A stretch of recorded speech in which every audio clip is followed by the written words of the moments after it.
coming up on Almost Adults. I had this idea where I wanted to go through New York City and review every single pizza place. Every single? How long would that take, man? That'd be about a year. Exactly. What is the saying? There are no mothers of three. There's only mothers of one and friends of two. That's the saying? Okay, cool. You weren't listening to me at all. All right, that's great. We're having a great time here. We had penguin bars in Ireland. That's what I was actually thinking of. What are penguin bars? They're just really very mediocre, like chocolate bars. It's a snack. Yeah. See, I was thinking of something more exciting, like there's penguins at a bar drinking alcohol, and it's exclusive only to penguins. My friend Gage is gonna talk to you. Oh, and Niall, he'll be there, too. Well, they're gonna talk about the things they wanna say, speak about their lives from day to day. They're gonna dive into the nuts and bolts. Welcome y'all to Always Adults. It's actually Almost Adults. But 69 is a very funny number. I will say that. So wait, I forgot how we opened the show. I haven't been the co-host of this show in how long? Like a year? Probably since we had Bunty on, like in 2018 or 2017. Oh Jesus, that was like 2 years. Yeah. God damn. Holy shit, that's a while ago. Yeah, Bunty is dead now. Yeah, I love Bunty. Yeah. Gage, hey, look, you start the show. Oh, I was actually going to put it on you to start the show, because I usually start the show, but I can start the show. You should start the show. Yeah, Gage. It's your show, Gage. Oh, well, if you insist. I do, baby. Welcome back to Almost Adults, everyone. Back in the co-host chair we have... Niall. A beautiful delivery right there. And today's guest is our good friend Chris. Chris, how's it going? How's it going, man? That's pretty good. No complaints, you know? I hate that term because I feel like people can always complain, and when they say no complaints, they're just lying to my face. Oh, definitely. Yeah. Like, without a doubt. Like, there's definitely millions, but, like, just the thought of, like, expending the mental energy to even reach for them, it would make me complain. What about, like, one? What if you, like, pick out one, like, Dumbledore out of that cauldron when he picks out the memory? Oh, yeah, like the jizz memory. Yeah. Just like pick out like one complaint. We'll be on your side. Don't worry. No matter what it is, we'll have your back. I'm not a fan of the handicapped. Yeah. Fuck the handicap.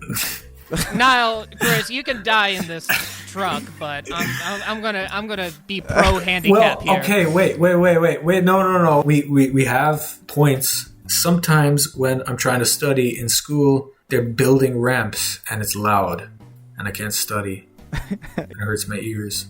All of the lost knowledge from all of the ramps that had to be constructed during school hours. Yeah, they minused my IQ like 40 points. That's wild. That's a significant minus. That's a good point there. I sometimes... Here's a little secret about me that makes me less likable than the average bear. Don't tell us you're handicapped, dude. Well, yeah, that too, but I do park in the handicapped spot sometimes at my work because it's like an underground parking lot and no one parks in that parking space. So sometimes I park there to get something really quick and then I come right back. It's not... You have not learned the Seinfeld lesson, which is you don't park in a handicapped spot. I am actually shocked that you, of all people... Yeah, me too. ...would park in a handicapped spot. That is something I would expect of, like, literally every other one of my friends aside from you. Yeah. Gage, that is, like, actually shocking right now. Well, first off, I'm flattered. I'm glad you see me in a good light where I don't park in handicapped spots. But second, I did see that Seinfeld episode where they did park in the handicapped spot, and let's just say things went south. As they tend to do. And third of all, I'm just coming in real quick to grab like a computer or something and coming back out. That's all I'm doing, man. I'm not like staying there for a Ritz and a nightcap. You know what I'm saying? Yeah. You wouldn't be an asshole in overnight park in a handicap spot. No. Okay, Gage, what if you were, you got the elevator, you came down, there was a little guy in a wheelchair, and he was kind of looking at you angrily. What would you say to him? Oh, all right. Well, I gotta get in character for this. All right. Excuse me. Yes, sir? You parked in my spot. Yeah. I can drive out, and you can drive right back in. Okay. All good. No offense given or taken. See? That is the first rule of improv. Yes, answer yes. What a great scenario you set me up. Man, I'll think twice before parking in that handicap spot anymore. I want to do one. Gage, you be the handy. You be the. Wait, is this okay to say? Yeah, we. Is that an okay word now? I feel like whatever. I was thinking the same thing, Chris. You're the wheel-bound man. Okay, I'll be this disabled fellow. All right. Sir, excuse me, sir. Hey, yeah, what's up? You parked in my spot. You got wheels? Sir, I'm well aware that I have wheels. It's part of my disability. You're fine. You drove here? How'd you drive here? My wife was nice enough to drive me, but we have sometimes trouble getting into the Target, so I need this particular spot to go into the department store. No, if your wife is dropping you off, can't you just ask your wife to drop you off, like, at the doors? Like, that's even better than a handicap spot. World star hip hop man. World star. Stop.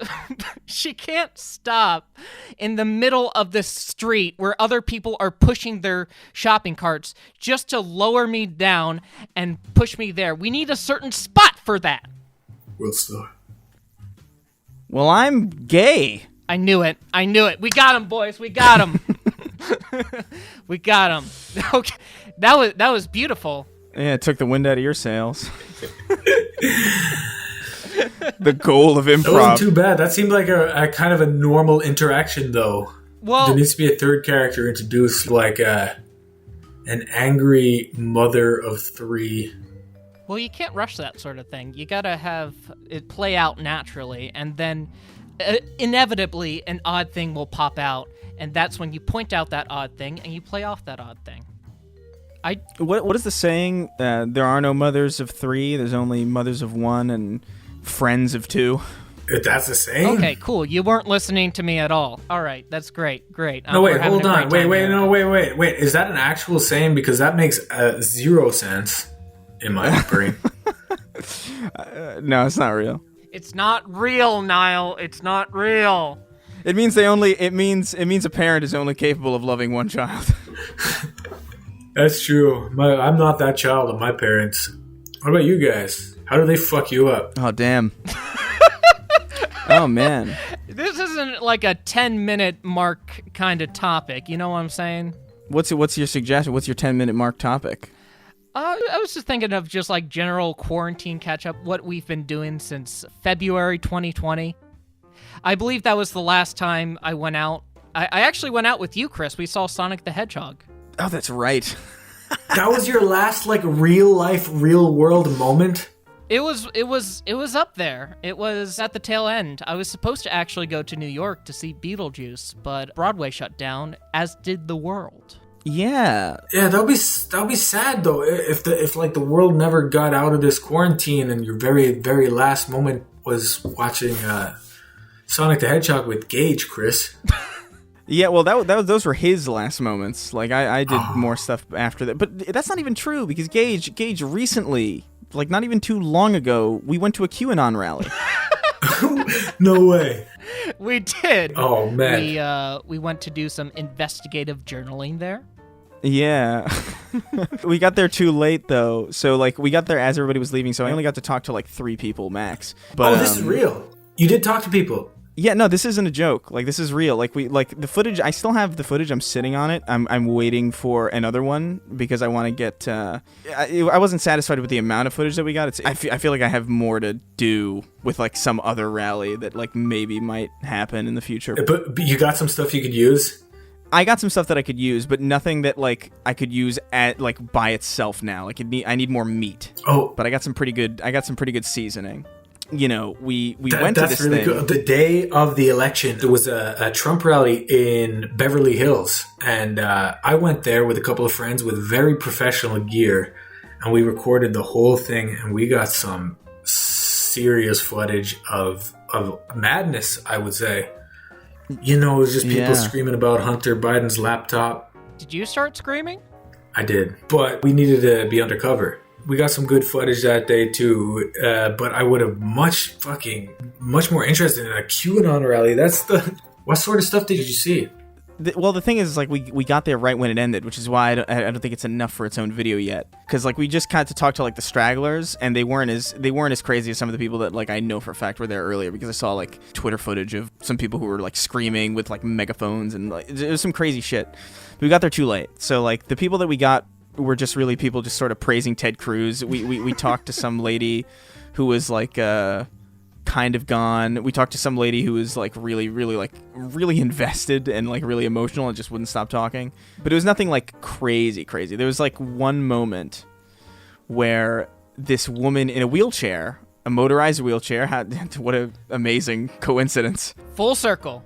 Was just rotating around us, like circling us like a vulture, and it was like very bizarre. And I noticed like while this woman was like talking and like giving her speech about how like I got a daughter in school, and like this chick in this wheelchair was recording us and like circling us the whole time, and I didn't even really realize it until halfway through the conversation. I didn't realize at all. I was focused on recording you. Yeah, and there was the big Trump flag. Was she statically circling or was she circling? If you get what I mean. She was driving around us like an RC car. Oh wow! I had no idea. That's kind of intimidating in like Resident Evil 6 kind of way.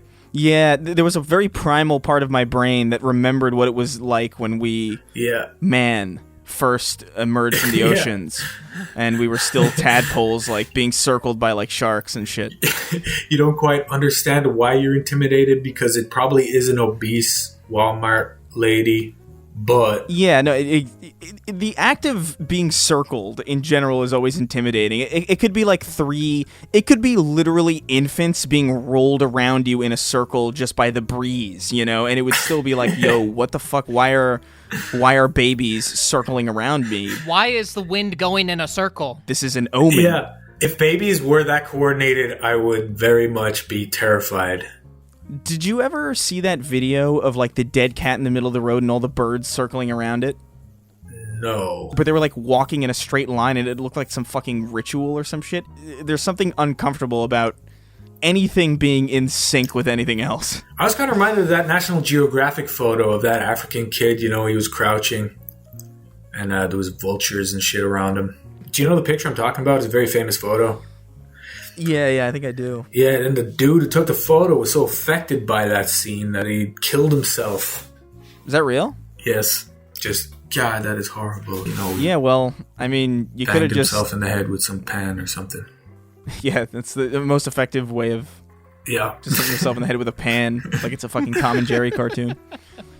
That's amazing how much you remember from that QAnon rally, because all I remember is we went there and I'm like, oh, that's the town hall from Parks and Recreation, the Pawnee City Hall. And then I recorded the thing and I got a nice halal, and that was that, and it was a good time. Yeah.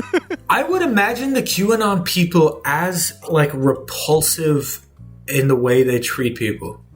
Is that true? They seem... It's weird. Like, the ones that were there were stragglers, so they seemed kind of... They didn't come across as, like, particularly crazy. The only people that really stood out to me was there was some lady who said, these look like liberals. They saw your glasses. But that was when we were first approaching. Yeah, and you know what's wild, though? Like, I went up to them. I didn't want to seem like somebody who was going there to make fun of them. You know, like, I didn't want that vibe at all. So, like... I was like, you know what, I'm just gonna not wear my mask. I'm just gonna go up to them and just sort of deal with it. So I could have died. I could have got fucked up. If you did get COVID because they decided to do that, would you think it's funny? Kinda. Yeah, I think it would be funny. Yeah, I thought about it and I was like, man, I genuinely would rather die than be noticed. Honestly, I would be a little mad if you got COVID, because first off, you didn't wear a mask. Second of all, if you went to a QAnon rally. Third of all, you wouldn't have gotten a full video. And that would have been the worst thing of all. Yeah, that would have been pretty bad.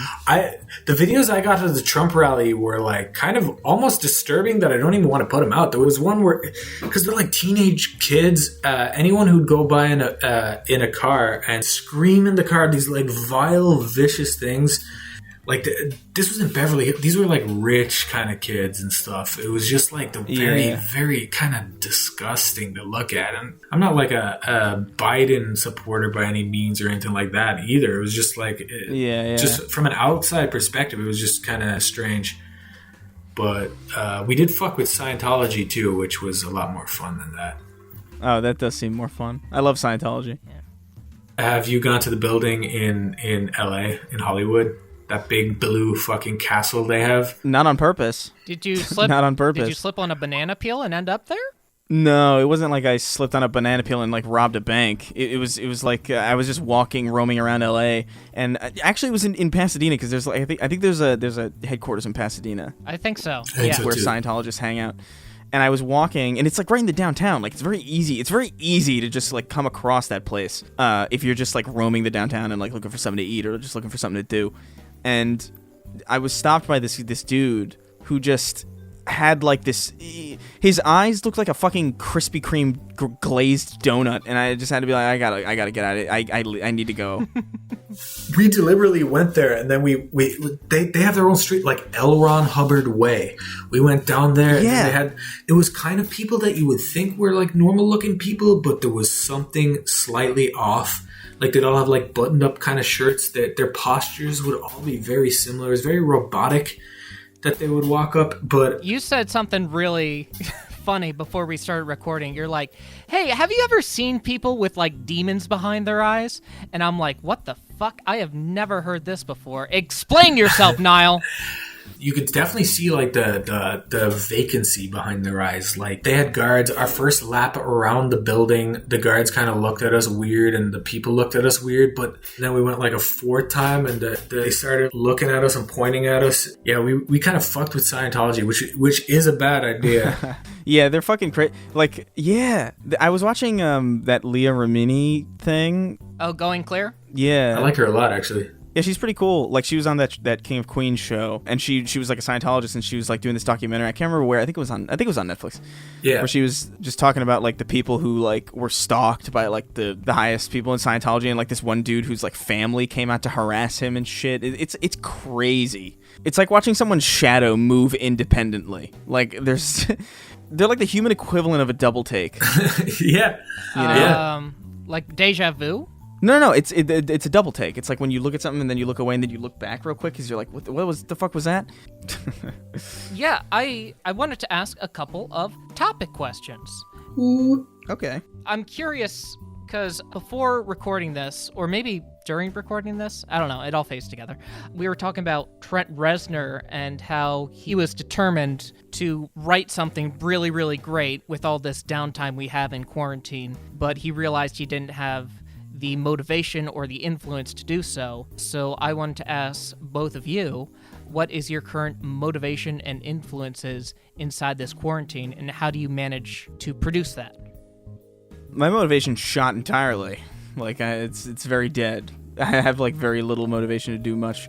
I'm usually fueled by because I go out a lot. Like I used to think it's wild because like before this pandemic even started, I used to think of myself as like a really introverted, like kind of indoors kind of antisocial person, and then like the second this shit started and I realized that I just couldn't go to a bar anymore and I couldn't just like fuck around like outside, I realized like, oh shit, maybe I'm not. But like I don't know, like I got a lot of ideas from going to the bar with like a bunch of my friends and just kind of shooting the shit and like getting kind of drunk and like roaming around, and just doing like improv and like screaming on the streets of Pasadena at like 10 p.m. like sloshed out of our mind. And it's like the fact that I can't do that anymore is just like a lot of my motivation's pretty dead. There's still stuff that I want to do, but like even before this shit started, I had a lot of projects that were in the works that were completely destroyed by the fact that I couldn't travel. Like I had a whole E3 documentary that I wanted to do. Like I have the first 5 minutes of it done, and I wanted to travel around and like interview people for, like I had interviews lined up from people at game development studios. I had like people down to like film with me and just really important people, like people that it's staggering. Like I don't want to say who they are because like obviously I want it to be a surprise if that ever happens, if I'm ever allowed to do this again, or maybe pick the project back up. But people that I'm like staggered that I was able to talk to were like totally down to talk to me, and I was like so excited about it. And then obviously the pandemic got fucked, and I was just like that was, and I was like really pumped. Is it stuff you could pick up again though, with like these contacts and the people that you reached out to? Yeah, I mean probably. Like I mean, the documentary about E3 would have been more interesting if E3 was still a thing. Yeah, I don't want to ruin it, but it was about the inner workings of E3, because I've actually never seen a documentary about E3, but that does actually seem interesting to me because I wanted to do just like a look into the past and like all of like the most famous like cringe-inducing moments, some of the most hyped moments, so and then just like talking about like how things kind of went wrong with like this huge ESA leak. I had people down who were like, I had people who were affected by that whole ESA leak down to talk to me. I had like people like really high up in the planning, like everything. Like it was so good, and like yeah, I probably could pick it back up again. It's just a matter of just the timing being so weird now, and just the fact that it's been a project that's just been kind of on hold for a while, and it's been a long time since I've even talked to half these people, and the leak is probably less relevant at this point as well. Yeah. But man, the thing about your content is that like it's clear that you only make stuff when you have an idea. You don't like put out shit every day. You don't force it. So like there'll be plenty more of those. I appreciate that. Sometimes I do force it. Sometimes you got to for like deadline reasons. But because obviously like when you're doing YouTube for a living, it's obviously like it's a business, and you got to put shit out. But I try to keep filler to a minimum, and if I do make filler, I try to make it at least somewhat reasonable that you would want to watch it. But yeah, no, it's more just about I was really excited to kind of like take things to a different level where I was like actually going out and like doing stuff on the street and kind of like talking to people and like kind of including, you know, other people into the meme. You know, now, like, with it just sort of feels like I was, like, really excited to take that step and start doing, like, weirder kind of travel-oriented. Like, I had this idea where I wanted to go through New York City and review every single pizza place. Every single? How long would that take, man? That'd be about a year. Exactly. I would obviously, like, narrow it down to, like, because obviously you can't. You know. You gotta go to Papa John's. You gotta go to Domino's. But it's such a different environment now that like there's a pandemic and people just don't want to get close. People don't want to participate in shit like that. And like I wanted to do like taste tests with other people, and like obviously like that's a whole thing that's like I don't know. Just like all of my ideas revolved around kind of going out and interacting with people, and now that's like the least comfortable thing to do. Yeah. Because now I feel like I'm forced to make the stuff that. I'm kind of in a rut where I kind of have to make stuff that I can make from my bedroom. Have you had Tony and Tino's though? Where? 70-something in Amsterdam. Oh man, I don't think I've ever been to a pizza place with a Tino's in it. Tony and it might be Tito's. Tony and T. Damn, I wanted to share that with somebody. I wish I could share that. Totino's? Let me look it up. Totino's Pizza Rolls? Oh, Tony and Tina's. Tony and Tina's. That's what it's called? Yeah. You've had that? I have. Yes, I can share that with you now. I am happy. Yeah, I have. This is a good place. I remember this place. I love that, by the way, that it's so reliable that if you mention a pizza place in New York City, I've been to it. Like, yes. It's pretty likely. Like the fact that you've mentioned this place to me and I've been there is actually shocking because I don't.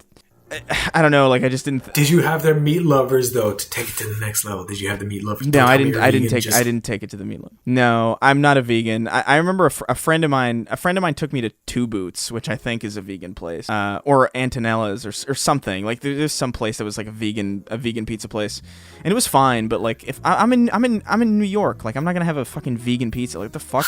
I think that was one of the first things we kind of bonded over because. I was like, oh man, the best pizza that I had was probably in New York, which was Joe's Pizza, where they filmed Spider-Man 2. Yeah. And you're a big advocate of that place, aren't you? Yeah, I love that place. They actually have a place in Santa Monica. I don't actually know if it's the same company or if it's like the same people. Or... It is. I like how Chris knows everything about pizzas in New York, even though there's so many of them. That seems like the perfect documentary for you to make. You should do it. That's the thing. Yeah. But are those places open at the moment in New York? Like pizza places? Yeah. Pizza places are open. Well, maybe you can still make that. Yeah, I know. I'm just trying to. I'm trying to think of like ways that I can do it in a way that isn't depressing, because the whole thing of it, all I think about now when I see people do stuff outside is like, oh, things aren't normal, you know? Yeah. And I hate that vibe. There was another one that the thing that I was really excited about was I wanted to do a whole thing about Snapple switching from glass to plastic. They did not. And how garbage it is now that it's plastic. And the big thing that I wanted to do, I have a whole script written about like the plastic they use and why it's fucking, their excuse is garbage. And how like every tweet on the Snapple like Twitter account is like a response to people asking for glass and just being like, plastic's just as good. And it's just it's a niche topic that I know only I give a shit about, which is why I want to do it. Please do it. Those hit the hardest, man. But this is another thing where it's like the big part of that video was going to be I was going to set up, and this was actually I was going to do this in Burbank where the movie theater is and where the Chipotle and the Cold Stone is. I was going to do it in that area. I was going to set up like a table with a bunch of glass and a bunch of plastic and ask people to blind taste test it. But people aren't going to do that if there's a fucking virus. If you do the kind of Steven Crowder method, Snapple is worse in plastic. Change my mind. That would probably work. That is actually a great idea, and I might just actually do that exact thing. I find that people are really interested in anything that the person that they're watching is like unstably interested in, you know? Like there's nobody really gives a shit about this aside from me, which is why people will probably watch it. Because it's somebody who's like obsessively like paid attention to this and has a lot to say about this mundane bullshit. You can start a conversation that no one was talking about.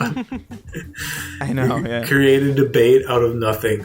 Yeah, I mean, the conversation should be plastic sucks. Plastic's, first of all, bad for the environment in the first place, which is like going to be the whole point of it. So, like, why? Like, just don't do this. So what's the logic there? Well, do you know why they do it? The logic is glass weighs more, so it's more expensive to ship and move across the country, which causes more pollution because then there's more truck drives per or like whatever like there's more fuel being burned transporting glass than there is transporting Snapple. And it's I call baloney. I don't buy it. Of course, over it's time, over like, you know, the decades, you see the turtles with the fucking plastic on their snouts. That I don't think that the math would actually weigh out. I feel like the glass would be much better for the glass is sand. It's very compressed sand. Yeah, I have never seen a dolphin trapped in a fucking Snapple glass. Okay, like the idea that that's like even remotely as bad. Like plastic's like infinitely worse for the environment, by the way, than like any amount of fuel burning. Like that's just actually like it's straight up true. Like it sucks that we have to burn a lot of fuel. Like that sucks and it's not good, but it's certainly better than fucking plastic just cluttering up. Yeah, you know, disintegrating into the ocean. Yeah. And like fucking, you know, I think I learned some like crazy fact like super recently where like I think your average person eats like a credit card's worth of plastic every week or something. God. Because it's like that doesn't sound true. No. Well, it like fucking obviously it's general. This is going to be the new people eat a spider every night. God damn it! I didn't need this. That's exactly what I was thinking. No. No, because it's the plastics that like break down in the ocean and get filtered back into the food that we eat through like fucking the water that we drink and like the fish that we eat. It's a crazy amount of it's probably not for most people. I would imagine like it's probably a ridiculous amount. That makes sense. But I thought the fact that that's go ahead. The fact that that's even a remotely plausible average. Like hearing that you think that sounds silly, but it also doesn't sound so fucking unbelievable. The fact that is true is a problem in and of itself. And also only like 8% of plastic gets like fucking recycled and shit. Like it's a whole bunch of just a lot of insane shit. Jesus. So fuck. I don't know why Snapple bothers with this fucking plastic shit. But their jokes are great. You mean like the trivia that they have on the bottle cap? The trivia. It's trivia. I thought it was joke. Damn. What's the jokes again? You're thinking of Laffy Taffy, my friend. I'm thinking of Laffy Taffies. Yeah. Shit. Or like popsicle sticks. Oh yeah, popsicle sticks. We had penguin bars in Ireland. That's what I was actually thinking of. What are penguin bars? They're just really very mediocre, like chocolate bars. They, if I was to compare it to an American snack, it would just be like, oh, it's a snack. Yeah, but they'd have little jokes, and it'd be like, why did the penguin leave Antarctica? And then you lift up the flap, and it'd be like, because it was freezing, and then like with an exclamation mark, so you know to laugh. Yeah. See, I was thinking of something more exciting, like there's penguins at a bar drinking alcohol, and it's exclusive only to penguins. They've got a joke about that, I guarantee you. But no, wait, what's this? Did you learn anything from Snapple trivia ever? Like, did anything stick with you? Cows have 4 stomachs. Oh, that's a good question. Oh my god. It's got to be one thing. There's got to be. Oh, I did learn that, like, apparently, like, this is something that I remember for some reason, and I don't know why. The majority of twins are, for whatever reason, left-handed. Wait. That is a fact that, like, kind of like... That makes no sense. That makes... What? Okay, I heard something... But, like, if the majority of twins are left-handed... Aren't the twins by nature like the opposite? Like they're like mirrored. So wouldn't the other twin be right-handed? I don't think that's true. I actually think it is, because I think like with twins, like one of the twins have like all of their organs are actually like reversed. Like their heart is on the right side and shit. You're thinking of like some sort of Star Trek episode or something. I don't know. I'm telling you, that's true. No one knows this. Where they pop out of a mirror and they have a goatee. No, dude.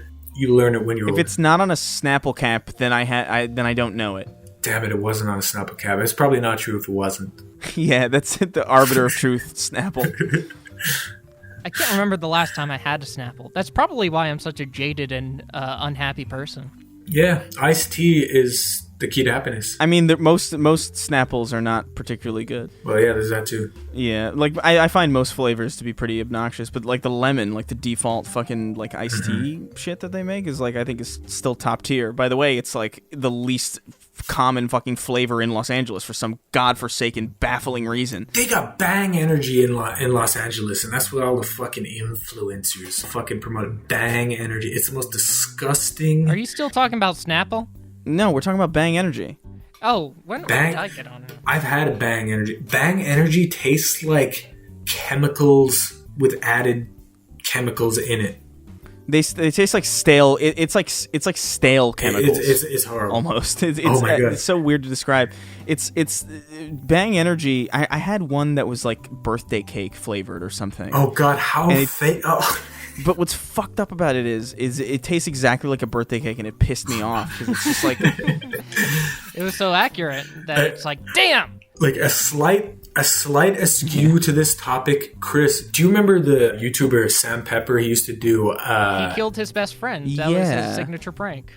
No. He got outed because he did a prank where it was about like touching girls' asses in public. Haha. This guy does TikToks now, and they're all sponsored by Bang Energy. He can't go on YouTube anymore. Like he's done. But for some reason, the TikTokers don't know about his like molestation. So like they watch his TikToks by the millions.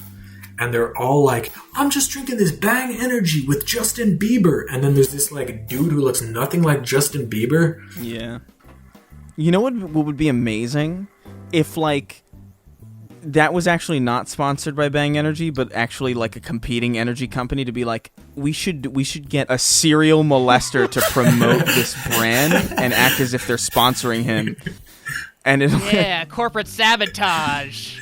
That's a real that sounds so hilarious that I don't even think it's like necessarily implausible, because it's like you've got all these people who are like canceled now or like disgraced, and like what better application do you have for those people than to tarnish brands with their name?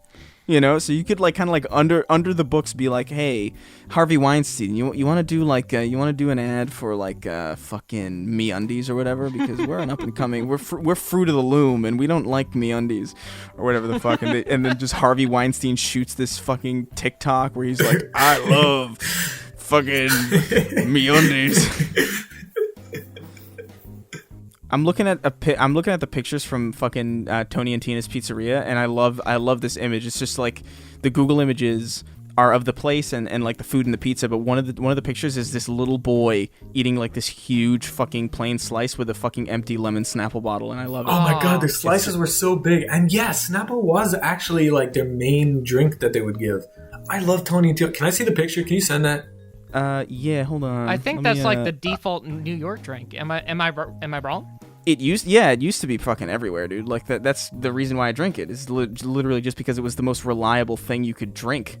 No, Snapple was like everywhere in New York City. Like it was you were never more than 10 feet away from like a cold, refreshing Snapple bottle.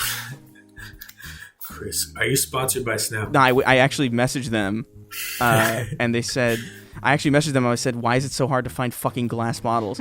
And then they said, hey, don't worry, we'll send you something. And I gave them my address, and they never sent anything. Wow. So they just wanted that tweet. They just wanted to... Yeah. You need to follow up on it.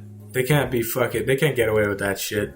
No, dude, when I was a kid, like, honestly, it was everywhere, and it was also the only, like, at a gas station or at, like a street vendor, like, it was the only, like, drink that a kid could buy that was in glass. The only other thing were, like, Mexican Cokes, which were, like, super rare when I was a kid. Mexican Coke is something special. I can't even think of another drink that comes in glass. You know? It was all just, like... Arizona tea, right? Arizona tea doesn't come in glass. That's not glass, yeah, that's not glass. No. No, it comes in cans or plastic bottles. It is delicious though. Hey Chris, so are you the kind of person who would like a can of Coke more than a bottle of Coke because of the coldness of your lips while you're drinking it? I am. Yeah, I think the colder the material can get, the better the drink is, which is why glass is just a superior way of holding liquids. Like it's I think it's the reason why Mexican Coke tastes so good. I don't even think it's the way that it's made. I think it literally is the fact that it's stored in glass and it doesn't get that plasticky fucking garbage taste all over the fucking drink. You can taste plastic. Like you can. You can. Like it has a taste, just like metal has a taste. Like whenever you're drinking something out of a can, you can taste metal. I kind of like that though. Metal isn't as... metal's not a bad taste, honestly. Like metal actually, I think... Like, I would rather have drinks out of cans than plastic bottles, like, without a fucking doubt.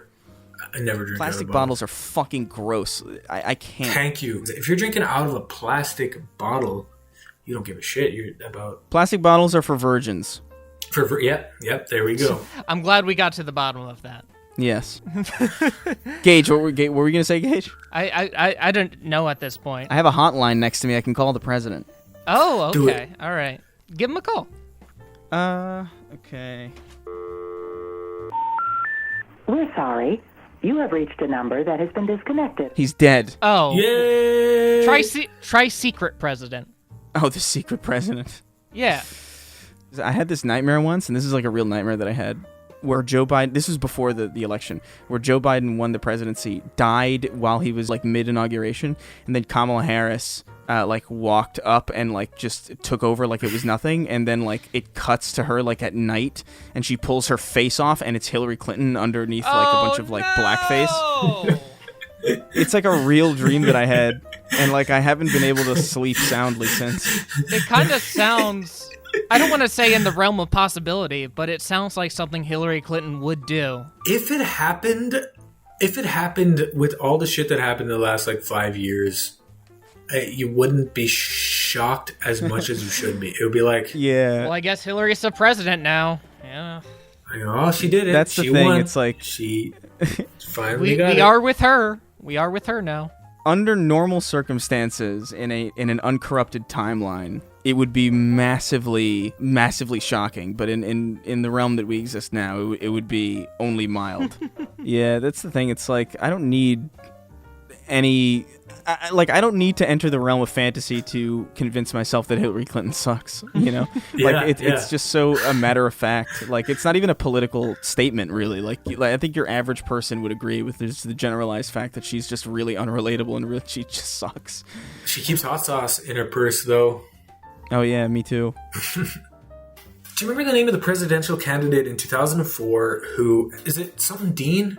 Herb or something Dean? Herb Dean is the MMA guy. Dean Edwards? He was the guy who went, ow! And then, like, it just ended his candidacy.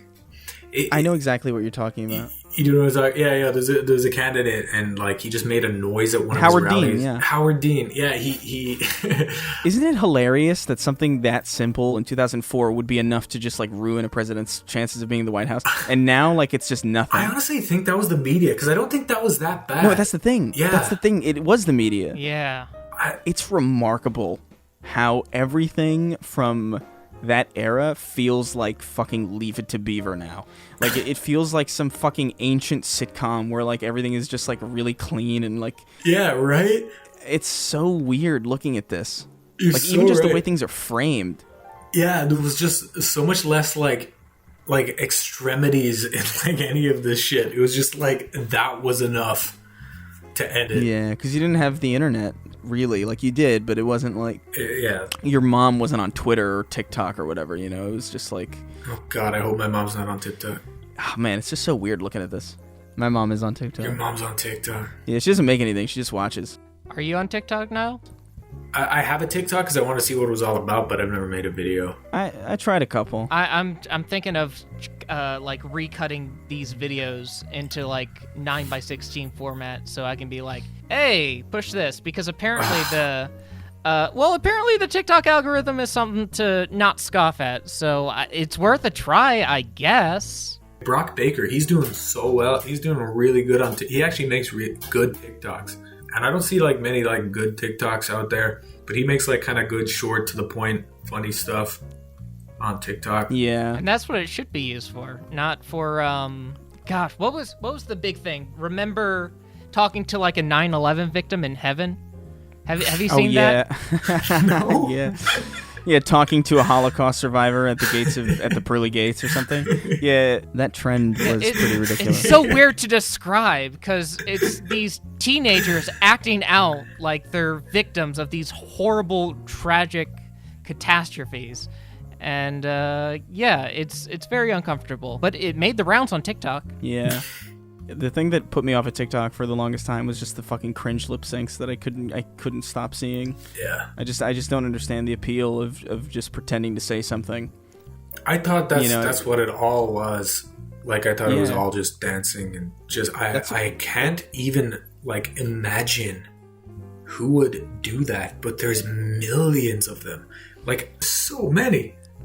I don't get it. No, it's definitely bizarre. Like, I don't understand that. Like, even like I wouldn't say that I have a particularly like boomerish mindset. Like, I think a lot of people scoff at shit like that's new just because it's like new and like young people like it. But like I get TikTok. There are TikToks that I've seen that are fucking hysterical. But that is one avenue of that platform that I just cannot wrap my head around. It's always been embarrassing. That's the thing. It's like on YouTube, if you saw somebody fucking lip syncing to like anything, it's just like what the fuck are you doing? And like on those late night shows where like there's like lip sync battle with James Corden, and it's like fucking James Corden, man. Because I actually like. I am a fan of like kind of old comedy and stuff. Maybe it is a boomer mentality, you know, Johnny Carson and stuff, Letterman. I like love all those guys. Yeah. When I see James Corden, I like cry inside almost. He's terrible. And I have a kind of an extra insight because I grew up in Ireland and he was kind of popping up. We had a lot of British TV kind of here. So I saw James Corden and I saw how like it almost seemed when James Corden does it, it almost seems like he's what's the, you know the way like moms who put their children into pageants, they're like living through them vicariously. He's like a pageant girl? It's almost like he's trying to like live through these boy bands and stuff vicariously. I don't know, I get this weird feeling, and maybe I'm just being negative when I look at it, but it's just James Corden. I don't know. Yeah, no, he just always seemed very, very fake to me. He's also not funny. Most importantly, he's not funny. That's just my opinion, though. Everybody has the right to their opinion. I'm saying I'm right. He just seems more manufactured than even like Stephen Colbert or Seth Meyers or Jimmy Fallon or all those guys are now. I think Letterman was the last good one. Oh, I think Conan is probably the Conan.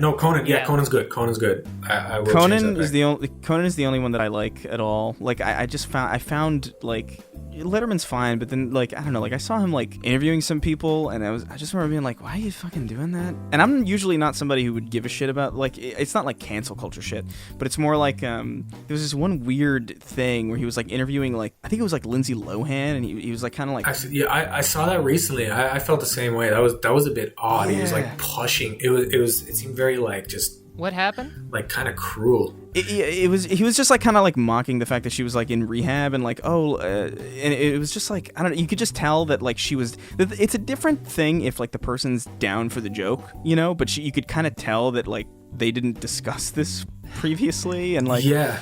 And she actually weird. brought up not to discuss it, and he still brought it up. That's kind of the vibe I get from like Ellen's guest, where they're like, exactly. Hey, could you not talk about this? And she's like, oh, it would be funny though. Yeah, like I appreciate Letterman for like, because I do like late night, even though I kind of hate most of the examples of it. But Letterman was cool, and he did a lot of cool things, and like there was like a lot of kind of human behind him too, and I just love him and Norm Macdonald's dynamic as well. Was just like there was actual bro love there. It was just like so cool to watch.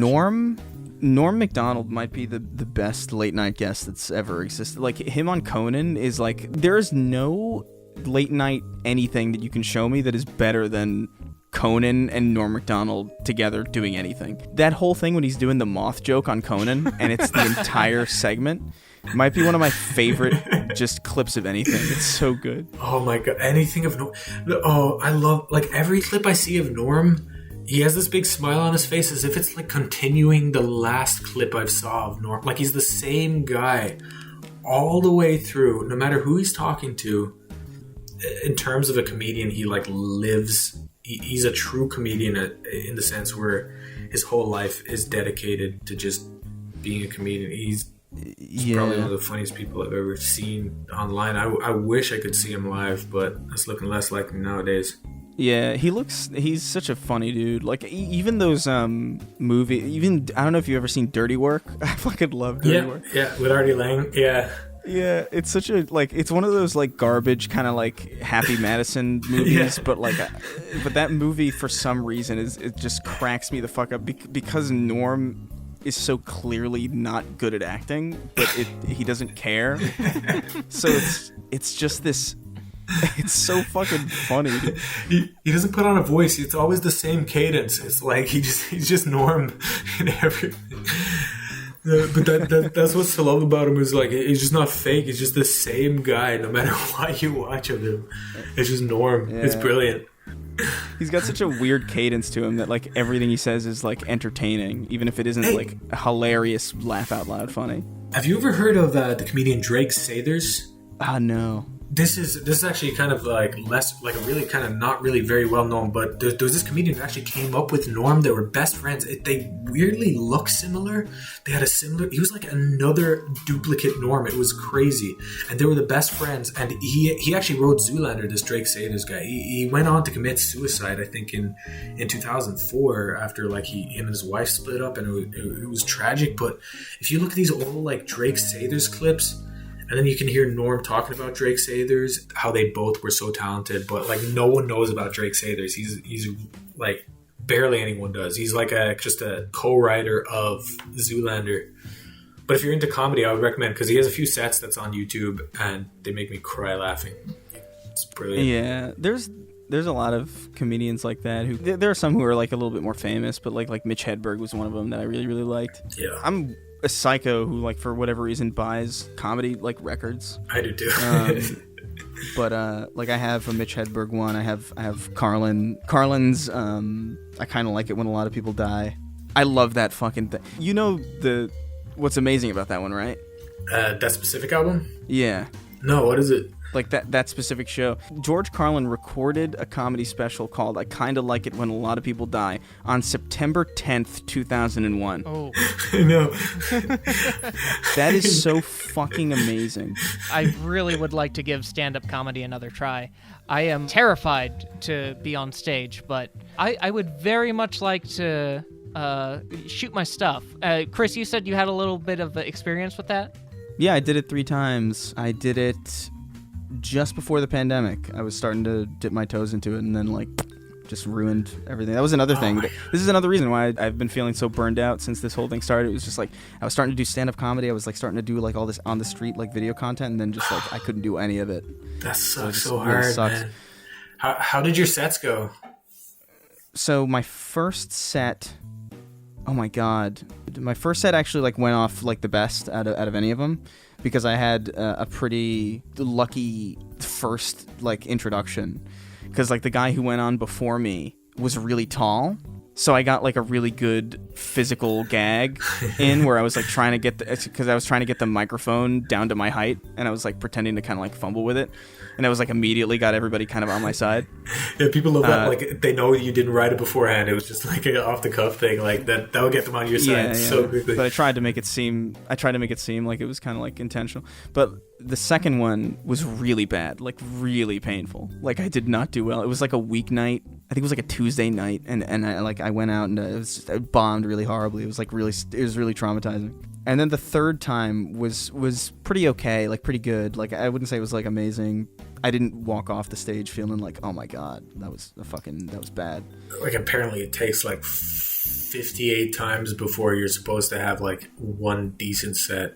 Like I made that number, but like the fact that you had 1 in 3 is still like actually a very good number. Yeah, I felt really good about it, especially that it was the first one. I felt I definitely got lucky with that first one with that, because that microphone thing really got everybody on my side. Niall, but have you also done stand-up comedy?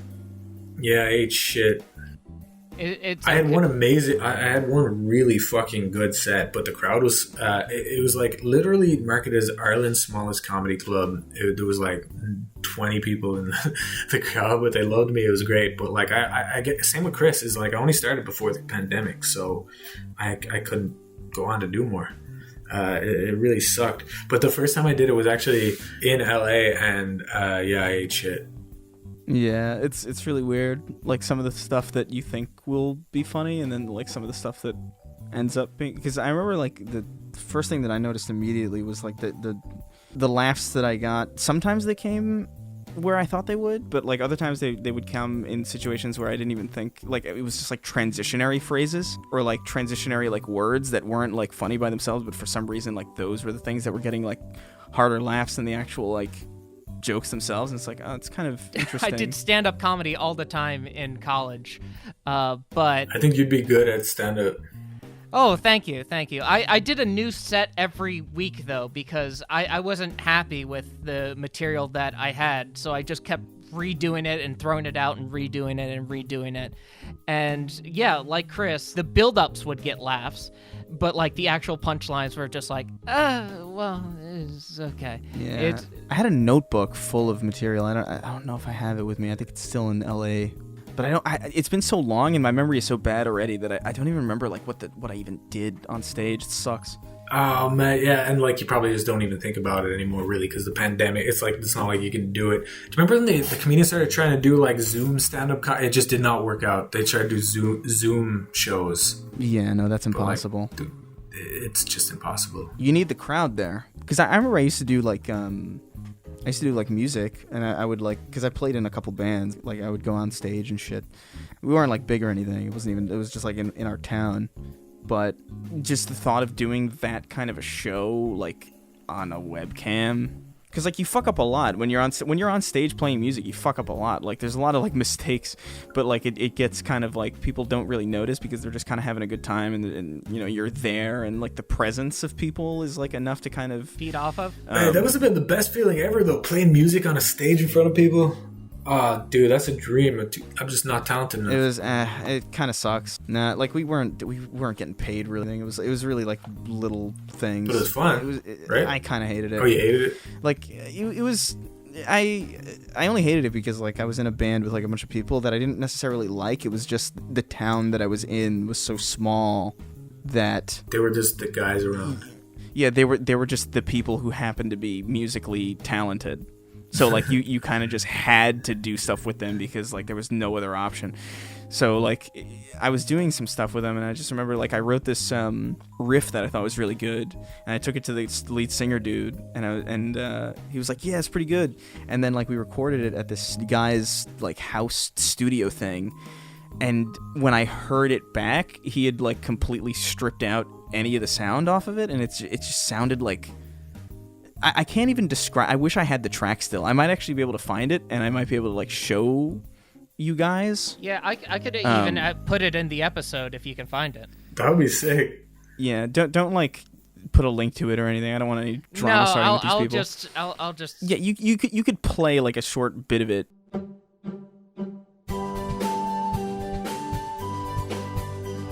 Chris could not find the clip. But yeah, they just took my chord progression and they just made it sound like. It doesn't even sound like a guitar anymore. It sounds like just like ethereal noises, and I'm like, what the fuck sound are we trying to do here?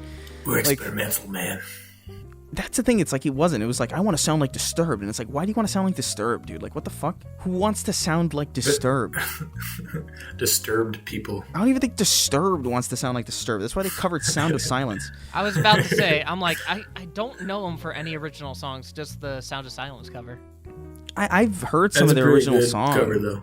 It is a good cover, honestly. I've never heard any of their other songs, to be fair. I heard some only because the lead singer was like really into it, and I was like, I think we all just wanted to make different sounding shit, so we just kind of did what the lead singer wanted to do, and it just was never any good.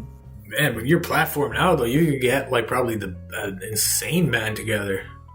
Yeah, maybe. I did think about it. I just don't know if it's like... It's one of those things where it's like music is something that I like to do, but I know I'm not particularly good at it. Oh, like, dude, it's not no. like, I listen to your stuff. You're dope. You put out some... It wasn't an album, but you put out like a lot of songs kind of the last few months. Yeah. Yeah, I did some Twitter stuff, and it's like it's something that I'd like to keep as like a secondary hobby, but I like to do a lot of shit, so like I got to keep myself focused on the stuff that I know that I can do like really, really well, really, really easily, so that way I can like fuck around with stuff on the side and not be so stressed out about it.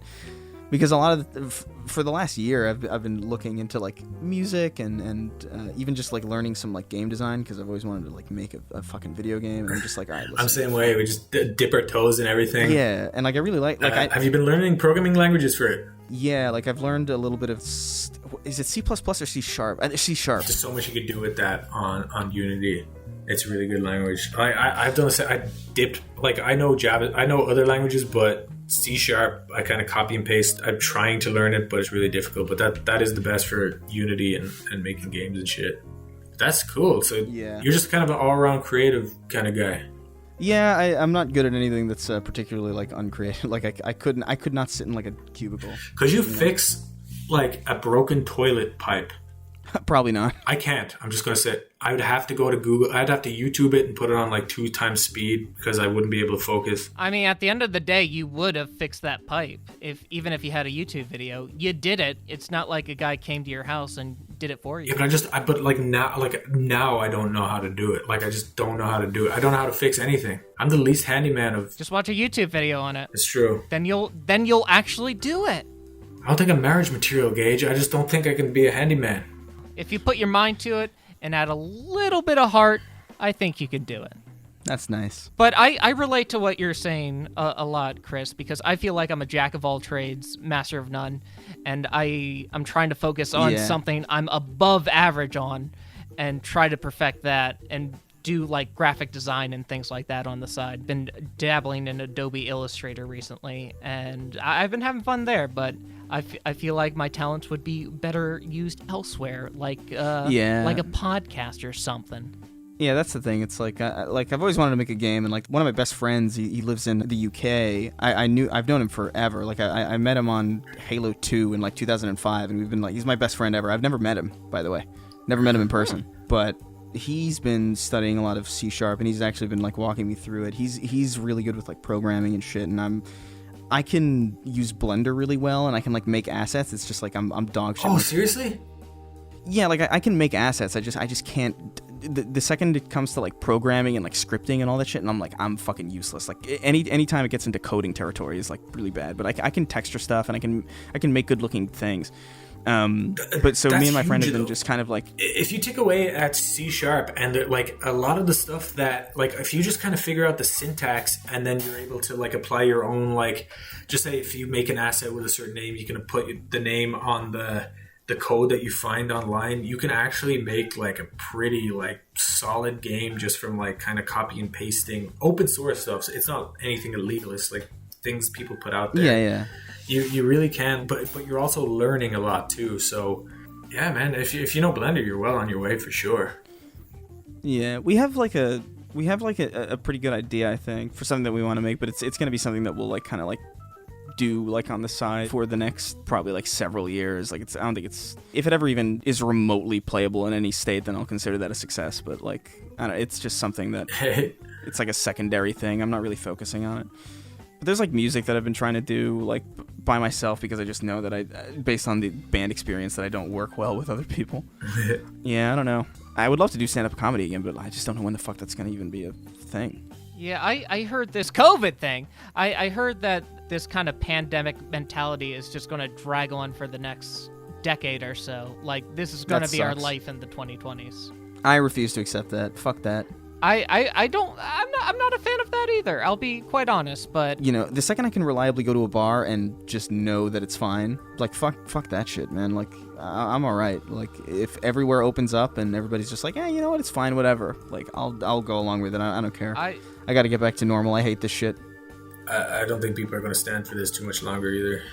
Yeah, that's the thing, Gage. Like, people are already like going out on spring break while this shit is happening. You know what I mean? Yeah. Like Miami and such. Yeah, like, and I feel like, I don't know, maybe it'll be uncomfortable for a lot of people, but like automatically, I know for me, like the second it's even remotely okay, I'm doing everything again, because I'm so sick of this. See, I'm sick of it too, but I feel different. I'm like, how can I go back to being social when I've been kind of cooped up for a year, and I feel like I've socially regressed like 5 years, and I'm like, well, what am I going to do once I go out? Should I even go out? Can I even go out? I mean, these are the questions that I ask myself, but it'll probably be fine. You got this, guys. We're all going to be all right. Thanks, man. Hope I didn't get too downer and too real there. No, it's cool. Just a little riff. Just a little riff. It's okay. I do gotta bounce though, because it is 5 a.m. here. Maybe we can do some final thoughts and just wrap it up real quick. Niall, what are your final thoughts on this lovely evening? Scientology stinks, and I miss Tony and Tino's pizzas. All right. Chris, do you have any final thoughts on this matter? New York's pretty good. I like it. Good. My final thought is, I would love to get a beer right now. Oh shit, yeah, man. That would be nice. So I'm gonna get a brewski. That's fair. Have a good night, everybody. And Chris, I still need to make you that Moscow Mule, but who knows when that will happen? Yeah, that's right. You got to do that. You got to go to New York somehow, though. I would love to go back to New York eventually. Oh yeah, the podcast is over, by the way.